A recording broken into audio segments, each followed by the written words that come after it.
Good afternoon friends from the press. सबको सबसे पहले मैं एडवांस में स्प्रिंग के अवसर में Christmas in advance and new year के एडवांस में सब पूरे मीडिया फ्रेटर्निटी को मैं अपने तरफ से विश करना चाहता हूँ, शुभकामना देना चाहता हूँ। और हम सबका आशा है कि आने वाला साल हमारे लिए अच्छा रहेगा और हम सब के लिए और त्रिपुरा राज्य के लिए, नॉर्थ ईस्ट के लिए और हमारे कंट्री के लिए, देश के लिए अच्छा रहेगा।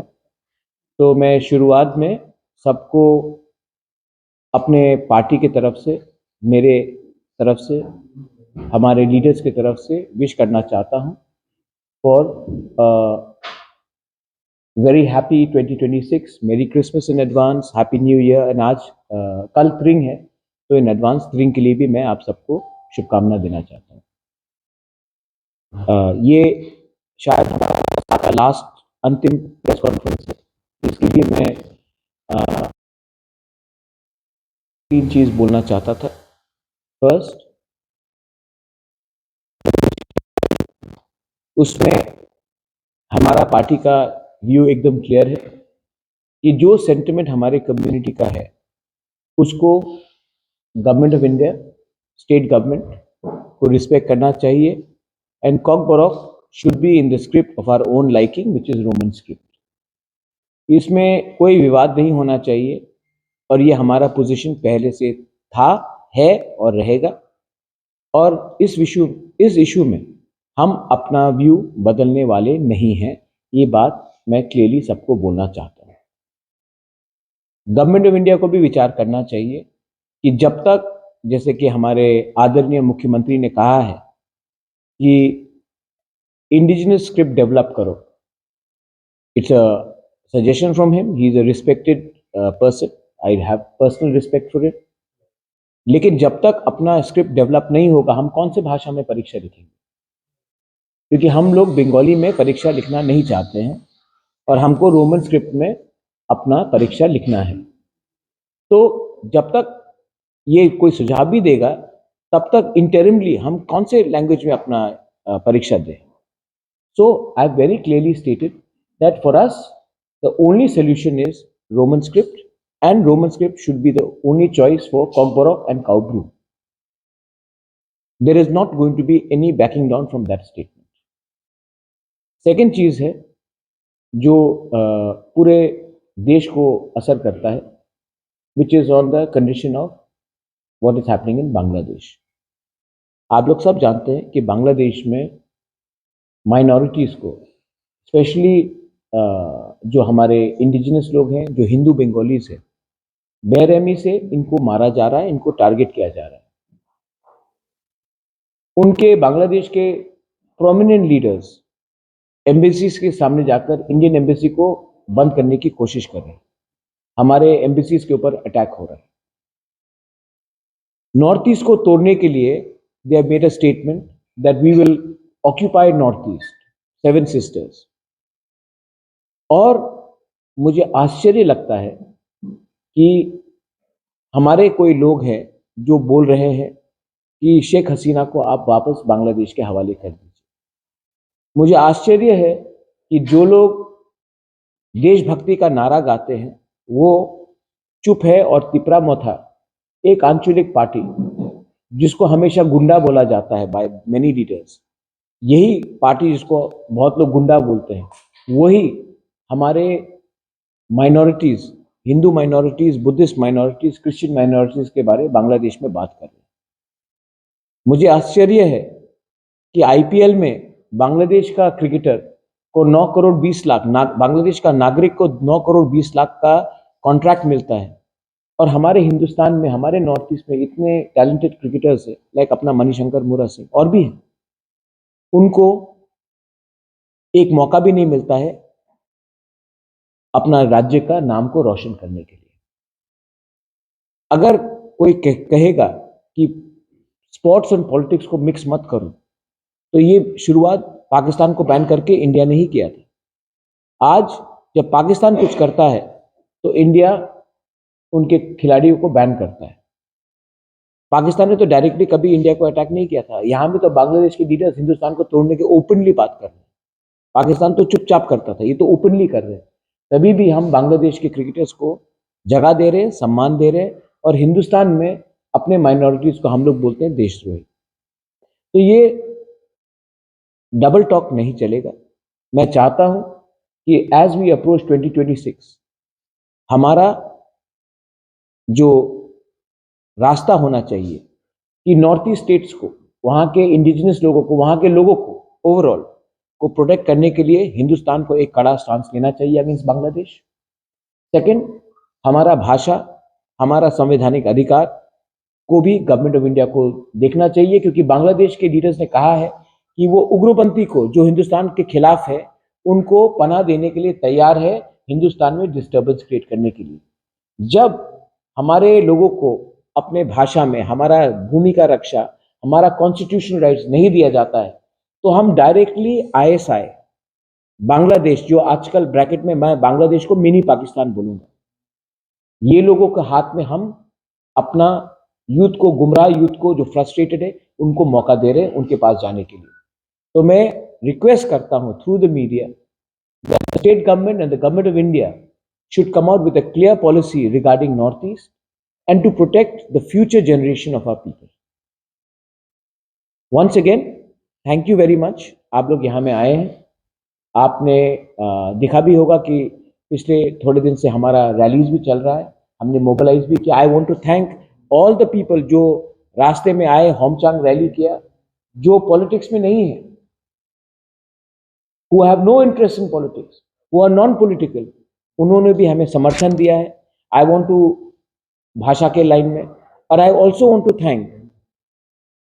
To also thank the people from the general Bengali community, जिसने आकर कहा है, जब हमने बांग्लादेश हाई कमीशन के सामने हमने प्रोटेस्ट किया तो सबने कहा कि ठीक बोला आपने, क्योंकि मैं चाहता हूं कि त्रिपुरा डेवलप हो, लेकिन त्रिपुरा तभी डेवलप होगा जब हर कम्युनिटी को सम्मान मिले।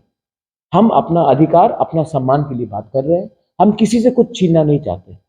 अगेन मैं और एक बात लिखना चाहता हूं कि we are not against the Bengali language, but we want Tiprasa people to decide on the script that they want to speak on to appear in exams. तो प्लीज इसको वर्सेस मत कीजिए, ये बात समझिए कि हमारा दिल का आस्था है।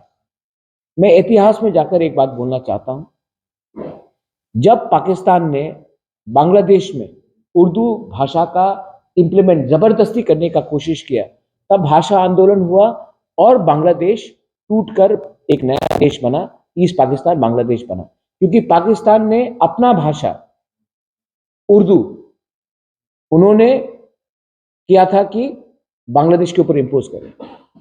आज जब हम अपना भाषा को चाहते हैं तो कोई हमें इंपोज करे ये चीज, तो हमें भी पसंद नहीं है, ये हमारा डिसीजन है। तो हमारे भविष्य के संग प्लीज खिलवाड़ ना करें, यही मेरा रिक्वेस्ट रहेगा। Thank you very much. से रेगुलर कांटेक्ट में हूं, मैं भी वायलेंस के खिलाफ हूं और मुख्यमंत्री भी वायलेंस के खिलाफ, लेकिन रिस्पेक्टफुली हमारे कोई लीडर ने नहीं कहा है कि तिप्रा मोथा को मुर्गी जैसा फाड़ के फेंक दे। वो मुख्यमंत्री के सामने उन्हीं के मंत्री ने कहा। ये भाषा अच्छा भाषा है? कोई मंत्री एक त्रिपुरा के नागरिक को अपने अलायंस पार्टनर को छोड़िए, अपोजिंग पार्टी को भी ऐसा नहीं बोला जाता कि मैं मुर्गी जैसा आपको खत्म करूंगा। ये गुंडा का भाषा नहीं था। तो ताली दो हाथ से बजता है।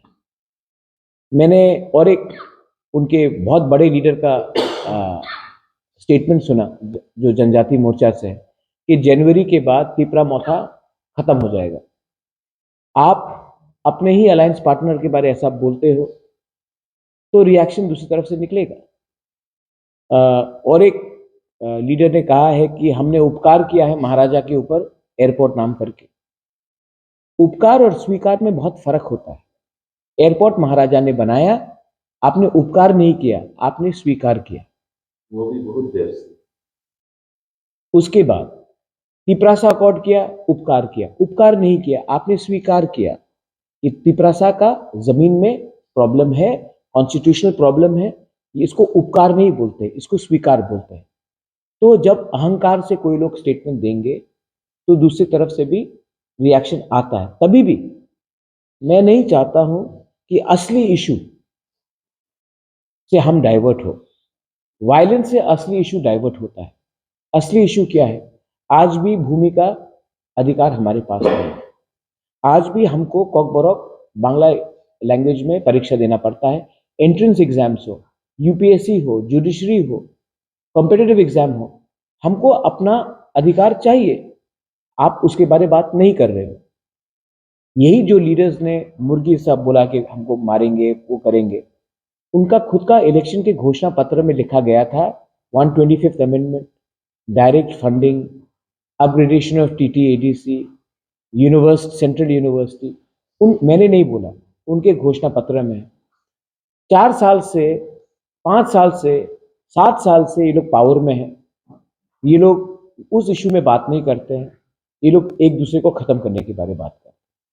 तो as a responsible leader, I would like to request the BJP to control these people from making statements which incite tension. मैं सीपीएम के खिलाफ भी कुछ नहीं बोलना चाहता हूं, क्योंकि सीपीएम भी एक रजिस्टर्ड पॉलिटिकल पार्टी है। मैंने आज तक कांग्रेस पार्टी के खिलाफ भी, उनके लीडर के खिलाफ व्यक्तिगत तौर में कभी भी कुछ नहीं बोला है, क्योंकि it's a recognised political party. Constitution में सबको अधिकार है अपना बात रखना, लेकिन गाली देना, गलौज देना, जो कॉन्वर्सेशन है इसको नीचे गिराना, इतना हिम्मत है इनके पास कि तिपरा मोथा को आप जला दोगे, ये करोगे। तो बांग्लादेश हाई कमीशन के सामने जाकर अपना हिम्मत दिखाओ। वो तो क्षमता नहीं है, उसके लिए तो आपके पास क्षमता नहीं है, वो तो मैंने किया। लेकिन अपने ही घर में आपका शत्रु कौन है? आपका शत्रु तिपरासा है, या आपका शत्रु वो जमायती इस्लामी बांग्लादेश का है जो हमारे खिलाफ रोज जहर फैल रहा है? आप लोग हमेशा, कुछ लोग हैं जो हमेशा 1980 राइट्स के बारे में बात करते हैं। बहुत गलत हुआ, 1980 में दंगा हुआ, मैं स्वीकार करता हूं, दोनों तरफ से गलती हुआ। लेकिन आप कभी भी ये बात नहीं करते हो 1950 में क्या हुआ था, खुलना में क्या हुआ था, कुमिल्ला में क्या हुआ था, ब्राह्मण बाड़िया में। वो दंगा को आप भूल गए, जिसने आपको सच में मारा, आपको घर से बेघर किया। उसके बारे हम लोग बात नहीं करते। लेकिन आप ट्राइबल को उग्रपंथी बोलते हो, ट्राइबल को नीचे दिखाते हो। तो आपका असली शत्रु कौन है? वो बांग्लादेश में बैठकर जो हमें तोड़ने की कोशिश कर रहा है, जिसने सच में हमारा घर जलाया, हमारे लोगों को मारा, निकाल दिया। आज भी आपने देखा पेड़ में लटकाकर जला दिया गया। क्यों? उसका क्या गुनाह था कि वो हिंदू था? लेकिन उसके बारे आप नहीं बोलोगे। आप हिंदुस्तान में हिंदुस्तान के मुसलमान को मारोगे, लेकिन जो असली जमायती इस्लामी बांग्लादेश से जहर फैल रहा है, उसके खिलाफ तो हिम्मत नहीं है। उनको तो हम 9 करोड़ 20 लाख रुपए दे रहे हैं क्रिकेट खेलने के लिए।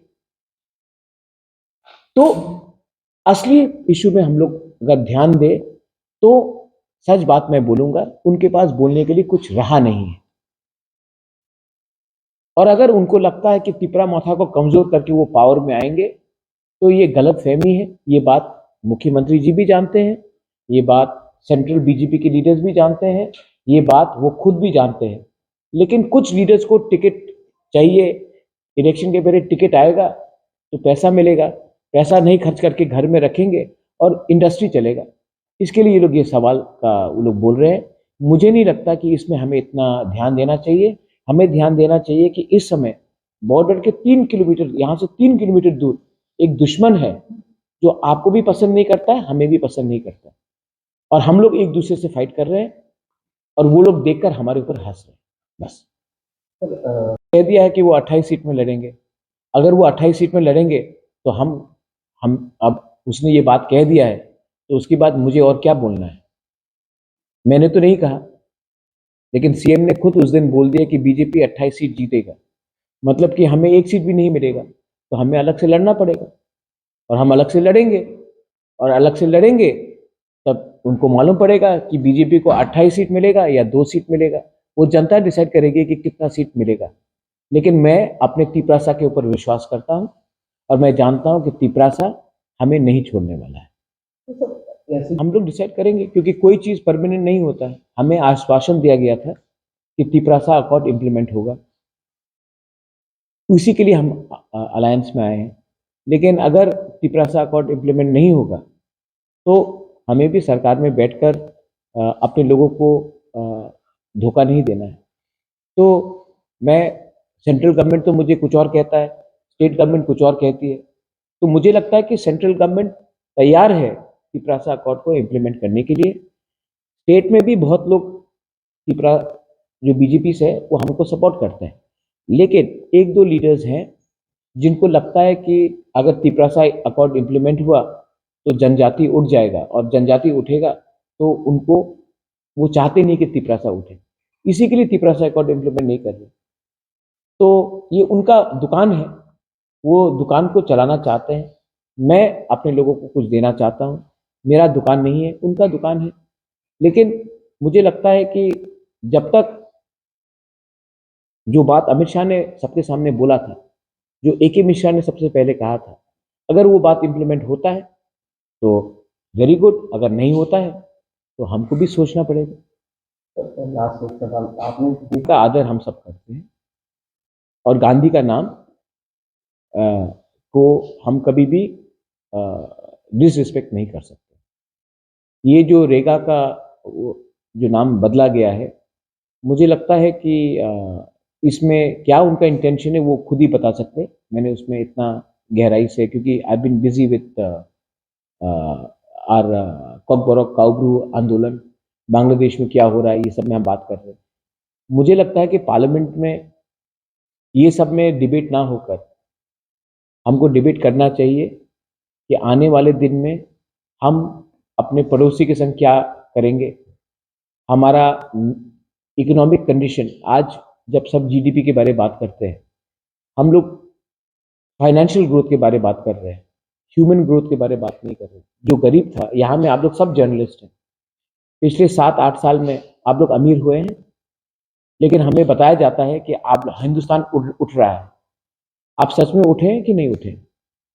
तो हम लोग ह्यूमन इंसान के बारे में बात नहीं कर रहे, हम लोग स्टॉक मार्केट के बारे में बात कर रहे हैं, हम जीडीपी के बारे में बात कर रहे हैं, लेकिन एक्चुअल ग्रोथ होता है देश का, नागरिक का, उसके बारे में ज्यादा बात करें। हम लोग वंदे मातरम के बारे में बात करें, वंदे मातरम तो हम सब मानते हैं, हम लोग वंदे मातरम को सब सम्मान करते हैं, जनगण मन को सम्मान करते हैं, लेकिन उसमें डिबेट हो रहा है। लेकिन इकोनॉमी के ऊपर भी डिबेट होना चाहिए, बांग्लादेश में क्या हो रहा है उसके ऊपर डिबेट होना चाहिए। मैं फिर से आपको बोल रहा हूँ, 2 महीने के बाद बांग्लादेश में इलेक्शन है, और जो सरकार बैठेगी बांग्लादेश में वो त्रिपुरा के शत्रु होंगे, नॉर्थ ईस्ट के शत्रु होंगे।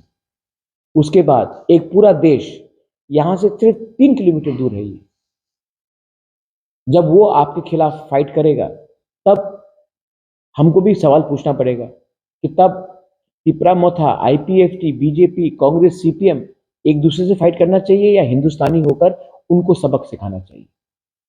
आज वो हमारा राज्य को तोड़ने के बारे में बात कर रहे हैं, हमारे नॉर्थ ईस्ट को तोड़ने के बारे में बात कर रहे हैं। मैं कहता हूं बांग्लादेश को तोड़ो। मैं कहता हूं कि अगर, यहां मैं मीडिया के सामने मैं बोल रहा हूं, अगर तिपरा मोथा को 1 घंटा का टाइम दिया जाए ना, ये जो बांग्लादेश का हाई कमिश्नर है, एक हाई कमीशन है, मैं इनको 20 मिनट के अंदर वापस ढाका भेज दूंगा। हमारे लोगों को मारा जाता है, माइनॉरिटीज को मारा जाता है, मंदिर को तोड़ा जाता है, चर्च को जलाया जाता है, हमारे जनजाति को, बंगाली हिंदू को जबरदस्ती कन्वर्ट करने की कोशिश किया जाता है। और हम क्या कर रहे हैं, हम यहां में इनको वीआईपी जैसा रख रहे हैं। तो वो हमारे एम्बेसी को, हमारे एम्बेसी के अंदर घुसकर हमारे एम्बेसी को बंद करना चाहते हैं। इंडिया को बांग्लादेश से किसी को भी इंडिया में आने के लिए मतलब अलाउ नहीं करना चाहिए, इनका वीजा बंद करना चाहिए। इनको आज ये ट्रीटमेंट के लिए इंडिया आते हैं, हमारा अस्पताल में ट्रीटमेंट लेते हैं, यहाँ में एजुकेशन के लिए आते हैं, यहाँ में पूरा इंडिया का फैसिलिटीज देते हैं, और हमको क्या मिलता है वहां में? हमको गाली सुनना पड़ता है। बोलता है कि, एक मैंने स्टेटमेंट देखा कि आप लोग गौमूत्र पीते हो, अब गाय का मांस को खिलाएंगे। ये कोई भाषा है? और गवर्नमेंट ऑफ इंडिया अभी भी स्ट्रांग पोजीशन नहीं ले रही, मुझे मालूम नहीं क्यों। मैंने एक स्टेटमेंट देखा कि शेख हसीना को आप प्लीज हैंड ओवर कर दीजिए बांग्लादेश में, हिंदुस्तान और बांग्लादेश का प्रॉब्लम ठीक हो जाएगा। तो दलाई लामा को भी चाइना को दे दे? क्या हमारे थिंकिंग में है हम जो हमारा दोस्त है उनको हम हैंड ओवर कर दे तो वो उनको कल मार दे? और यहां में आप देखिए जो उस दिन रविंद्र भवन के सामने स्टेटमेंट आया, गुंडा कॉकबॉरोक को आप क्यों अंग्रेजी लैंग्वेज में आप डेवलप करना चाहते हैं? तो स्टेट गवर्नमेंट 125 विद्या ज्योति स्कूल्स खोल रहा है, इंग्लिश मीडियम स्कूल्स। अगर आपको इंग्लिश से इतना प्रॉब्लम है तो आप प्लीज एक ऑर्डर पास कर दीजिए कि मंत्री और एमएलए का बच्चा इंग्लिश मीडियम स्कूल में नहीं पढ़ेगा। आज इंडिया का पावर पूरा विश्व में, हम चाइना से आगे क्यों हैं? क्योंकि जब कोई अमेरिका जाता है, जब कोई यूरोप जाता है, जब कोई यूके जाता है, तो पहले से we have English knowledge. That's why computer में, सॉफ्टवेयर में, वी आर कोडिंग में, we are already ahead. Doctors, because we have knowledge of English knowledge. तो अगर आपको अंग्रेजी लैंग्वेज से प्रॉब्लम है तो सिर्फ तिपरासा एरियाज में क्यों आप इंग्लिश को डेवलप नहीं होना चाहते? Am I right? Yes. Why only do you want it to be developed in other areas but not in Tiprasa areas? तो ये थिंकिंग गलत है। अच्छा, कैसे लगेगा अगर मैं कल बोल दूं कि आप अपना स्क्रिप्ट इस लैंग्वेज में लिखिए, तेलुगु में लिखिए या तमिल में लिखिए? पसंद नहीं आएगा, क्योंकि ये आपका इंटरनल प्रॉब्लम है, आपका इंटरनल बात है। कैसे लगेगा अगर मैं कुछ सुझाव दूं? तो वैसे मुझे भी पसंद नहीं लगता है, हमें भी पसंद नहीं लगता है कि आप हमारे इंटरनल बात में आप हमें कोई टिप्पणी दे। आपने दिया है, हम आदर करते हैं, रिस्पेक्ट करते हैं, लेकिन ये बात में आपका हमको सलाह नहीं चाहिए, हम खुद अपना रास्ता चुनेंगे। ক্লাস 1 ক্লাস 2 পর্যন্ত আমরা এই 2025 পর্যন্ত আমরা 1633টা এডিসি বিদ্যালয়ে ইনক্লুডিং খুমপুই একাডেমিতে আমরা পড়াশোনা করাচ্ছি। আগামী 2026 থেকে ক্লাস 3 থেকে আবার শুরু হবে এবং 4, 5 এইভাবে আমরা এডিসি এলাকায় রোমান স্ক্রিপ্টে ককবরক ভাষাকে আমরা প্রমোট করছি, করব আর বেশি করবে। এবং শুধু তাই নয়, এটা তো শুধু ককবরক এবং ককবরক, যারা ইন্ডিজিনাসের মধ্যে যারা আদার্স ইন্ডিজিনাস মগ, চাকমা, মলসম, কাইপেং, মিজো, লুসাই, গারো, চাকমা সমস্ত ভাষাকে আমরা প্রমোট করব। এবং আপাতত আমরা এই কি বলে একটা নতুন এখন বই ছাপানোর জন্য আমরা নর্থ ইস্ট থেকে কিছু আমরা টাকা পেয়েছি, আমরা সাইডে চেয়েছি, আমরা পেয়েছি। আমাদের ইসি মিটিংয়ে আমাদের মাননীয় বিভাগরা ওনার নির্দেশেই আমরা সব কিছু আমরা করতে পেরেছি এবং আমরা আগামী দিনে আরও সুন্দরভাবে, আপনারা দেখুন, আমরা সুন্দরভাবে এইভাবে আমরা চালিয়ে যাব। मैं I want to put this, करता है कि नहीं करता है वो हम देखेंगे, लेकिन एडीसी 2026 से कॉकबॉरोक, काउब्रू एंड बियॉन्ड दैट हम लोग मीजो लैंग्वेज है, चाकमा है, मॉग है, चाकमा का तो इंडिजिनस स्क्रिप्ट है, जो भी लैंग्वेज है उनके कन्वीनियंस के हिसाब से हम लोग किताब प्रिंट करेंगे और हम लोग पब्लिश करेंगे। जहां तक हमारा क्षमता हम करेंगे। हम वेट नहीं करने वाले हैं गवर्नमेंट ऑफ इंडिया या स्टेट गवर्नमेंट को का पॉलिसी को पास होने के लिए। हम जहां तक हमारा वो एडमिनिस्ट्रेशन है हम पब्लिश करेंगे, प्रिंट करेंगे रोमन स्क्रिप्ट में। हमें पता नहीं क्या कमीशन का रिकमेंडेशन था हमारा एंड वी विल गो। हमको किसी से सलाह नहीं चाहिए, लड़ाई नहीं। Thank you.